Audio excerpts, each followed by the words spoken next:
اللہ تبارک و تعالیٰ کا بڑا احسان ہے کہ اللہ تبارک و تعالیٰ نے ایمان والوں کے لیے بہت سارے مواقع دیے ہیں جن میں ایمان والا اللہ کی عبادت کر کے اپنی عبادتوں کا ثواب کئی گنا حاصل کر سکتا ہے۔ یقین جانیے کہ ان مواقع میں، ان ڈیز اینڈ منتھس میں اللہ تبارک و تعالی نے محرم کا مہینہ بھی بنایا ہے۔ محرم کا مہینہ اللہ تبارک و تعالی نے ان مہینوں میں بنایا ہے جن میں عبادت کا ثواب بڑھ جاتا ہے اور گناہ کا وبال بڑھ جاتا ہے۔ اگر محرم کے مہینے میں ہم روزے رکھتے ہیں، نمازیں پڑھتے ہیں، قرآن کریم کی تلاوت کرتے ہیں، غریبوں کی مدد کرتے ہیں اور دوسرے نیکی کے کام کرتے ہیں تو ہمارا ثواب بڑھ جائے گا۔ عام مہینوں میں وہ نیکی کے کام، ان کا ثواب جو ملے گا اس سے بڑھا کر کے محرم کے مہینے میں ان کا ثواب ملے گا۔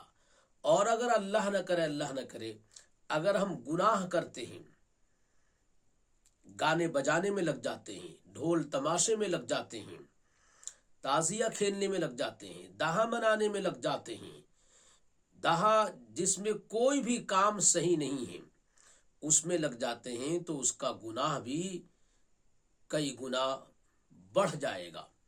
یہی سارے گناہ، یہی سارے غلط کام دوسرے مہینے میں کیے جائیں تب بھی غلط ہیں، لیکن محرم کے مہینے میں یہ سب کرنا اور زیادہ غلط ہے۔ اللہ پاک نے آسمان و زمین کے پیدا کرتے وقت ہی تمام مہینوں کو بنا دیا تھا اور اسی وقت یہ ڈکلیئر کر دیا تھا کہ ان مہینوں میں 4 مہینے ہیں جن میں محرم بھی ہے، یہ ادب اور احترام کے مہینے ہیں۔ ان میں ادب سے رہا جاتا ہے، تمیز سے رہنا ہے، عبادت کے ساتھ رہنا ہے۔ محرم کے مہینے میں زیادہ سے زیادہ روزے رکھنے ہیں اور خاص طور سے 10ویں تاریخ کا روزہ، اتنا اہم روزہ کہ اللہ کے نبی صلی اللہ علیہ وسلم رمضان کے بعد کسی اور روزے کا اتنا اہتمام نہیں کرتے تھے جتنا اہتمام 10ویں محرم کے روزے کا کرتے تھے۔ اللہ کے نبی صلی اللہ علیہ وسلم نے فرمایا کہ اس ایک دن کے روزے سے مجھے امید ہے کہ اللہ تبارک و تعالی پچھلے 1 سال کے گناہ کو معاف کر دیں گے۔ یہ ایمان والوں کے لیے کتنی بڑی خوشخبری ہے۔ یقیناً وہ سارے لوگ اچھل جائیں گے، بے تاب ہو جائیں گے، بے چین ہو جائیں گے اس دن کے انتظار میں کہ ایک دن کے روزے سے مالک 1 سال کے گناہ کو معاف کرتے ہیں۔ تو یہ مہینہ اور خاص طور سے 10ویں کا روزہ اور اس میں دوسری عبادات اللہ تبارک و تعالیٰ کی طرف سے احسان ہیں۔ ہم میں سے کچھ لوگوں نے یہ سمجھ لیا کہ محرم کا مطلب بدتمیزی، بے حیائی، لوگوں کو پریشان کرنا، ناچ گانے کرنا، شراب پینا، چہروں کو بگاڑنا، لڑکے لڑکیوں کا باہر نکلنا، اس لیے یہ مہینہ آیا ہے۔ نہیں نہیں نہیں نہیں نہیں نہیں نہیں، یہ تو کسی بھی مہینے میں جائز نہیں ہے اور محرم کے مہینے میں تو اور زیادہ حرام ہے۔ یہ بات کہ محرم کا مہینہ احترام کا مہینہ ہے، تمیز کا مہینہ ہے، ادب کے ساتھ رہنے کا مہینہ ہے اور عبادت کرنے کا مہینہ ہے، گناہوں سے بچنے کا مہینہ ہے، یہ اللہ تبارک و تعالیٰ نے اسی وقت ڈکلیئر کر دیا تھا جبکہ کوئی انسان پیدا بھی نہیں ہوا تھا۔ آسمان و زمین کو پیدا کرتے وقت ہی اس کی یہ حیثیت طے کر دی گئی تھی۔ قرآن کریم کے 10ویں پارے میں سورہ توبہ ہے، اس کی 36 نمبر کی آیت ہے۔ اللہ تبارک و تعالی نے فرمایا ان عدت الشہور عند اللہ 12 شہرا في كتاب الله يوم خلق السماوات والأرض منها 4 حرم ذلك الدين القيم فلا تظلموا فيهن أنفسكم. یقیناً شمار مہینوں کا کتاب الہی میں اللہ کے نزدیک 12 مہینے ہیں. جس روز اللہ تعالیٰ نے آسمان و زمین پیدا کیے تھے ان میں 4 خاص مہینے ادب کے ہیں. یہی دین مستقیم ہے، اس لیے تم ان سب مہینوں کے بارے میں اپنا نقصان مت کرنا. یہ قرآن کریم ڈکلیئر کر رہا ہے کہ زمین اور آسمان کے پیدا کیے جانے کے دن ہی یہ طے کر دیا گیا تھا کہ محرم کے مہینے میں ادب اور تمیز کے ساتھ رہا جائے گا. کوئی بھی ایسا کام نہیں کیا جائے گا جو شریف لوگوں اور ایمان والوں کے مزاج کے خلاف ہو. حضرت تھانوی علیہ رحمہ فرما رہے ہیں اور کچھ آج سے نہیں، یہ محرم کا مہینہ ادب والا مہینہ آج سے نہیں ہے، بلکہ جس روز اللہ تعالیٰ نے آسمان و زمین کو پیدا کیے تھے اسی روز سے، اور ان میں 4 خاص مہینے ادب کے ہیں.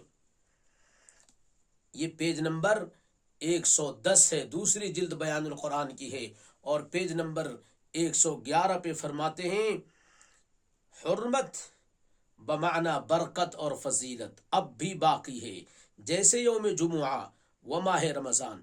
جس طریقے سے جمعہ کے دن ناچ گانے، ڈھول تاشے، عورت اور مردوں کا باہر نکلنا ایک ساتھ، شراب پینا، چہروں کو بگاڑنا، جتنے کام دہا میں کیے جاتے ہیں وہ سب جمعہ کے دن ہر مسلمان سمجھتا ہے کہ یہ غلط ہے. رمضان میں ہر مسلمان یہ سمجھتا ہے کہ نہیں رمضان میں یہ سب نہیں کر سکتے، ایسے ہی محرم کے مہینے میں نہیں کر سکتے. ایک دوسری کتاب ہے بیان القرآن، یہ تھی، اور یہ معارف القرآن ہے، اس کی جلد نمبر 4 ہے. یہ پاکستان کے مفتی اعظم کی لکھی ہوئی ہے. اسی آیت کے انڈر میں اس کی تفسیر میں فرماتے ہیں کہ عہد قدیم سے، پرانے زمانے سے، یعنی جب سے اللہ تبارک و تعالی نے آسمان و زمین کو پیدا کیا اور جب سے انسان دنیا میں آئے، نبی آئے، تمام انبیاء سابقین کی شریعتوں میں سال کے 12 مہینے مانے جاتے تھے، اور ان میں سے 4 مہینے بڑے متبرک اور ادب و احترام کے مہینے سمجھے جاتے تھے. آگے لکھتے ہیں تمام انبیاء علیہم السلام کی شریعتیں اس بات پر متفق ہیں کہ ان 4 مہینوں میں ہر عبادت کا ثواب زیادہ ہوتا ہے، اور ان میں کوئی بھی گناہ کرے تو اس کا وبال اور عذاب بھی زیادہ ہوتا ہے. یہ صفحہ نمبر 370 ہے. آج سے 700 برس پہلے لکھی جانے والی قرآن کریم کی تفسیر ابن کثیر، اس کی جلد نمبر 2 ہے. اس میں بھی یہی بات بتائی گئی ہے کہ یہ جو 4 مہینے ہیں، ذی-قعد، ذی-الحج، محرم، رجب، رمضان تو ہے ہی ہے، ان کے علاوہ یہ 4 مہینے ہیں جو خاص طور سے اللہ تبارک و تعالی نے دیے ہیں، اور ان میں محرم یہ خاص مہینہ ہے عبادت کا، تمیز سے رہنے کا. اس میں ہر گناہ کا وبال بڑھ جاتا ہے اور ہر عبادت کا ثواب بڑھ جاتا ہے. فرماتے ہیں اللہ تعالیٰ نے کہا فَلَا تَظْلِمُوا فِيهِنَّ أَنفُسَكُمْ، تو ان مہینوں میں اور خاص طور سے ان 4 محرم ادب والے مہینوں میں گناہ مت کرو، اپنے اوپر ظلم مت ڈھاؤ اللہ کی نافرمانی کر کے. لِأَنَّهَا آكَدُ وَأَبْلَغُ فِي الْإِثْمِ مِنْ غَيْرِهَا كَمَا أَنَّ الْمَعَاصِيَ فِي الْبَلَدِ الْحَرَامِ تُضَاعَفُ، اس لیے کہ محرم کے مہینے میں گناہ کرنا یہ زیادہ خطرناک ہے، گناہ میں کے لحاظ سے زیادہ بڑھا ہوا ہے. غیر محرم کے مہینے، غیر اشہر حرم کے مقابلے میں جس طریقے سے مکہ مکرمہ میں گناہ کرنا اس کی سنگینی بڑھ جاتی ہے، اسی طریقے سے ان مہینوں میں گناہ کرنا اس کی سنگینی بڑھ جاتی ہے. آگے فرماتے ہیں فلا تظلموا فيهن أنفسكم في كلهن ثم اختص من ذلك 4 أشهر فجعلهن حراما وعظم حرماتهن وجعل الذنب فيهن أعظم والعمل الصالح والأجر أعظم. کہ اللہ تبارک و تعالی نے ان خاص مہینوں میں، ان 4 مہینوں میں جن میں محرم الحرام ہے، گناہ کی سنگینی کو، گریویٹی کو بڑھا دیا ہے اور ثواب کے کاموں کے ثواب کو بڑھا دیا ہے. یہ پیج نمبر 1297 ہے، 1297 پیج نمبر ہے. تو دنیا کے سارے علماء اس بات کو بتاتے ہیں کہ محرم کا مہینہ عبادت کا مہینہ ہے، جس طریقے سے رمضان کا مہینہ، اس میں خاص عبادت روزہ رکھنا ہے. اور 10ویں محرم کا روزہ اتنا اہم روزہ کہ اللہ کے نبی صلی اللہ علیہ وسلم اس کو رکھتے تھے اور اس کا حکم دیتے تھے، اور فرمایا کہ مجھے امید ہے کہ 1 دن کے روزے سے 1 سال کا گناہ معاف ہوگا. ہم جو کچھ کرتے ہیں محرم کے مہینے میں وہ سب کے سب حرام ہیں. ساری دنیا کے علماء، وہ کسی بھی مسلک سے تعلق رکھتے ہوں، سب نے یہی بات کہی ہے کہ یہ حرام ہے، حرام ہے، حرام ہے. اور حرام اس طرح کہ اس کا گناہ ان مہینوں میں محرم میں کرنے کی وجہ سے دوسرے مہینوں کے مقابلے میں زیادہ بڑھ جائے گا.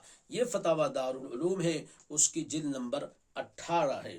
اس میں یہ بات لکھی گئی ہے کہ اہل سنت و جماعت کو اس عشرے میں بلکہ تمام محرم کے مہینے میں روزہ رکھنا، خاص طور سے 9ویں 10ویں تاریخ کو روزہ رکھنا ثواب کا کام ہے. اور یہ ماہ محرم عند اللہ ماہ مکرم و معظم ہے. اس میں جملہ طاعات یعنی تمام عبادتوں کا ثواب زیادہ ہو جاتا ہے. تعزیہ بنانا اور جلوس نکالنا، اس کے بارے میں سوال کیا گیا ہے تو جواب میں یہ دیا گیا ہے کہ تعزیہ بنانا اور تعزیہ سے جڑے ہوئے تمام کام حرام اور ناجائز ہیں، اور یہ مذہبی حکم نہیں ہے بلکہ مذہب کے خلاف ہے اور دین کے خلاف ہے. شریعت غرہ نے ایسے تمام کاموں کو مٹانے کا حکم دیا ہے، اس لیے اس میں کسی قسم سے شریک ہونا اور کسی بھی لحاظ سے مدد کرنا ہرگز صحیح نہیں ہے. یہ پیج نمبر 537 اور 38 ہے. آگے ایک فتوے میں کے جواب میں لکھا گیا ہے کہ محرم میں خاص طور سے سبز، ہرے رنگ کا یا سیاہ کپڑوں کا پہننا شاید اس لیے ہے کہ سوگ منایا جائے. یہ بھی روافض کی مشابہت ہے اور یہ ہمارے لیے صحیح نہیں ہے. اسی طریقے سے آگے پیج نمبر 544 میں بات کہی گئی ہے کہ تعزیہ بنانا اور اس کے ساتھ رسوم محدثہ شرکیہ کا کرنا سب حرام اور بڑے گناہ ہیں. تعزیہ کو بنانے والا اور اس میں حصہ لینے والا اور اس کی عزت کرنے والا بدعتی اور فاسق ہے. فاسق بہت بڑا مجرم سمجھا جاتا ہے.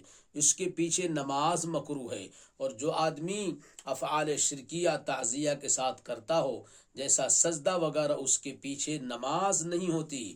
اور تعزیہ کے اہتمام میں رہنا خود موجب فسق ہے اور نماز چھوڑنا دوسرا سبب فسق ہے. تعزیہ کے ساتھ چکر لگانے والی عورتیں اور مرد سب فاسق اور فاجر ہے، یعنی بڑے درجے کے گناہ ہے. صفحہ نمبر 544 ہے. ایک اور فتوے کے جواب میں کہا گیا ہے ایسا عقیدہ رکھنے والے فاسق اور مبتدع ہیں، اور یہ عقیدہ اور عمل ان کا باطل ہے اور معصیت ہے. ایک اور فتویٰ پوچھا گیا ہے کہ اگر امام اس میں شریک ہو تو اس کے بارے میں کیا حکم ہے. فرماتے ہیں تعزیہ بنانا اور اس میں کسی بھی قسم کی جانی اور مالی مدد کرنا اور شریک ہونا اور تعزیہ اٹھانے والوں کو شربت چائے وغیرہ پلانا، یہ تمام کام بڑے گناہ ہیں اور ان کو کرنے والے فاسق اور فاجر اور مبتدع ہیں. آگے لکھتے ہیں کہ ایسے امام کے پیچھے نماز مکروہ ہے اور امام بنانا اس کو ناجائز ہے، اس کو ہٹا دینا چاہیے. اگر وہ توبہ نہ کریں اور ایسے مبتدع امام کی اقتدا کو چھوڑ کر کسی دوسری مسجد میں جمعہ ادا کرنا اور نیک عالم کو امام بنانا بہتر ہے۔ پیج نمبر 548 پہ ہے کہ تعزیہ کی تعظیم کے لیے کھڑے ہونے میں خوف کفر ہے، یعنی داہا جس کو بناتے ہیں، داہا، تو اس کی عزت میں کھڑا ہونا کہہ رہے ہیں کہ اس سے ڈر ہے کہ آدمی کافر ہو جائے۔ یہ فتاوی دارالعلوم دیوبند ہے۔ دوسری کتاب ہے فتاوی کی فتاوی محمودیہ، یہ بھی مفتی محمود صاحب رحمہ اللہ، یہ دارالعلوم دیوبند کے مفتی اعظم تھے۔ اس کتاب سے بھی کچھ آپ کو میں سنا دیتا ہوں۔ ماہ محرم میں تعزیہ معالم یعنی جھنڈا بنانا اور نکالنا اور اس کے ساتھ مرثیہ پڑھنا جو عورتیں پڑھتے ہوئے جاتی ہیں، اور جلوس کے ساتھ شریک ہونا اور نظر حسین کی سبیل نکالنا، اس کا پینا اور پلانا اور اس کو ثواب سمجھنا، یہ سب افعال ناجائز ہیں۔ یا پوچھا گیا ہے کہ یہ جائز ہیں یا ناجائز ہیں، جواب یہ دیا گیا ہے کہ یہ سب ناجائز ہیں اور روافض کا شعار ہے، ان کی پہچان ہے، ان میں شرکت کرنا ناجائز ہے۔ اسی طریقے سے پیج نمبر 44 پر یہ کہا جا رہا ہے کہ تعزیہ کے ساتھ جانا، باجا سننا، چڑھاوا چڑھانا، یہ سب ناجائز ہے اور شرک کے قریب ہے، یعنی اللہ کے ساتھ کسی اور کی عبادت کرنے کے شریک ہے۔ تعزیہ کے ساتھ سامنے لاٹھی چلانے کی مشق کرنا کیسا، یہ سوال ہے۔ کہتے ہیں کہ اگر لاٹھی چلانی ہو تو مستقل تمام سال تلوار چلانے اور لاٹھی چلانے کی مشق کی جائے اور اس فن میں مہارت پیدا کر لیں اور جہاد کی نیت رہے تو ٹھیک ہے، لیکن خرافات کو بہرحال ختم کرنا چاہیے، اس کے ساتھ گانے بجانے یہ سب حرام ہیں۔ ایک اور سوال کے جواب میں کہا جا رہا ہے کہ محرم میں تعزیہ کے سامنے جو کھیلتے ہیں شرعاً بے اصل اور ناجائز ہے، یہ روافض کا، اللہ کے دشمنوں کا طریقہ ہے، حضرت علی رضی اللہ تعالی عنہ سے ہرگز ثابت نہیں ہے۔ ایک سوال یہ کیا گیا ہے کہ ہمارے بزرگوں نے منت مانی تھی کہ ہم تعزیہ بنایا کریں گے، اس وقت تک اس پر عمل ہوتا چلا آ رہا ہے، ہم اور ہمارے بزرگ سنی اور حنفی ہیں۔ ان کے جواب میں کہا گیا ہے کہ تعزیت کی منت درست نہیں ہوتی، جن بڑوں نے اس کی منت مان کر بنانا شروع کیا وہ غلطی پر تھے اور اس کام کی وجہ سے گنہگار ہوئے، اور آپ کو اس کام میں ان کی پیروی کرنا جائز نہیں ہے، تعزیہ وغیرہ ہرگز نہ بنائیں۔ تو سارے کام جو داہا اور تعزیہ میں ہوتے ہیں وہ سب ناجائز ہے، ان کو چھوڑ کر جو ہمیں حکم ہے اللہ کا، اللہ کے نبی کا، وہ روزہ رکھنے کا ہے، ہم کو اس کو شروع کرنا ہے۔ اللہ تبارک و تعالی ہمیں توفیق دی۔ آج بھی میں روزے سے ہوں، کل بھی روزے سے تھا اور انشاءاللہ پھر کل اتوار کا بھی روزہ رکھوں گا۔ اللہ تبارک و تعالی ہم سب کو محرم کے اصل مقصد میں لگا دے، محرم جو انعام ہے عبادت کرنے کے لیے، ہمیں عبادت میں لگا دے اور ہر طرح کے خرافات سے ہم سب کی حفاظت فرمائے۔